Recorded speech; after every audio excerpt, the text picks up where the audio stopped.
A gente volta a falar sobre o terremoto na Colômbia. Olha essa história.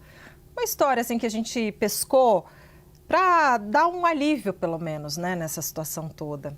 Um gatinho, filhote, foi resgatado dos escombros deixados pelo terremoto da Colômbia. O salvamento foi comemorado pelos socorristas e voluntários na cidade de Pereira, que está entre as mais atingidas pelo tremor de magnitude 7,4. O filhote estava entre os destroços de um prédio que desabou, onde equipes trabalhavam há mais de 12 horas para achar sobreviventes. É porque isso, né, Yuri? Você fala, nossa, mas um gato. Bom, eu adoro animal, mas acho que essa comemoração é um alívio que dá de você ver um sopro de vida ainda, né? Eu acho que isso corresponde a uma esperança maior, né, que acaba trazendo ali às pessoas um certo, sei lá, se é possível dizer, um tipo de conforto, né?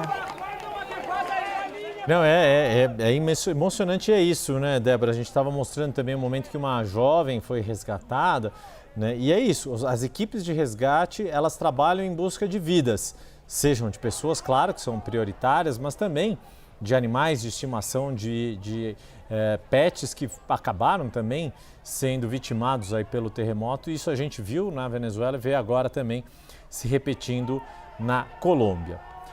O correspondente da CNN, David Cover, mostra a devastação na cidade de Pereira, que é uma das mais atingidas pelo tremor, e é o que a gente vai acompanhar agora.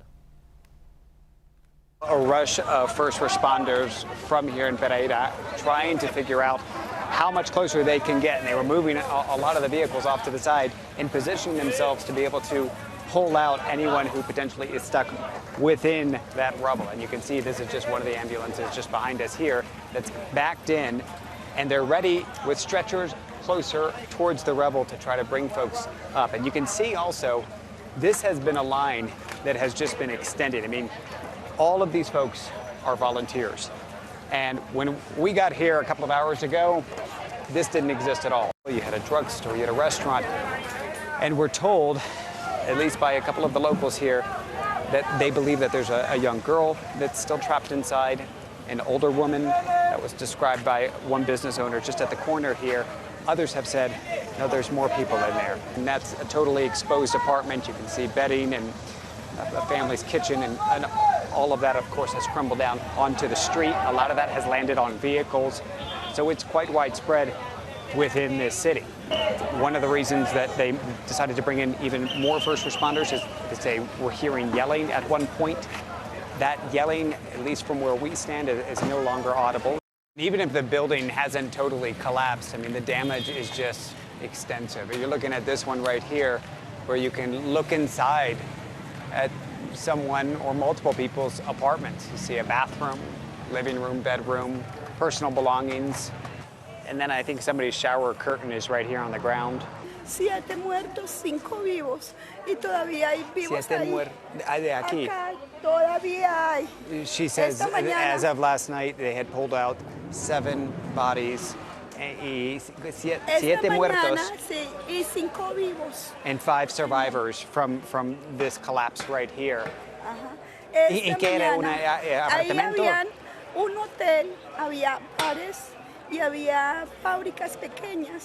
This was a hotel, and there were small little factories and bares también, and little bars too.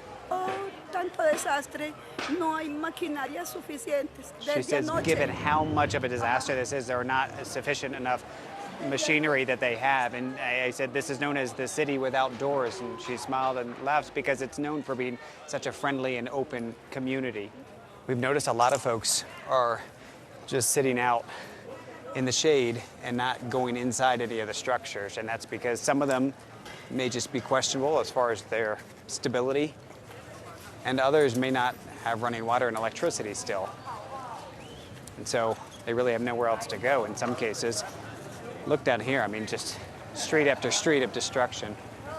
Acá no, pa. Ya intención la de ustedes, paisanos, estar aquí en He's esta, thanking for the attention on necesitamos acá una excavadora, pa. Que nos colaboren aquí con una excavadora o una máquina para mover esa. He's asking, they need the machinery to be able to move this. They just don't have sufficient equipment to do it. it's rare that you walk into a disaster zone like that and just, like, they're trying to welcome you to their space, and yet they're also expressing their frustration and the need to have more resources, heavy-duty equipment to move this stuff. And you can see here some personal belongings of folks that just end up in the street. Oh, this is a little child's hat and some shoes. I mean, it is street after street in the center of this city. A city, mind you, that's roughly 500,000 in population.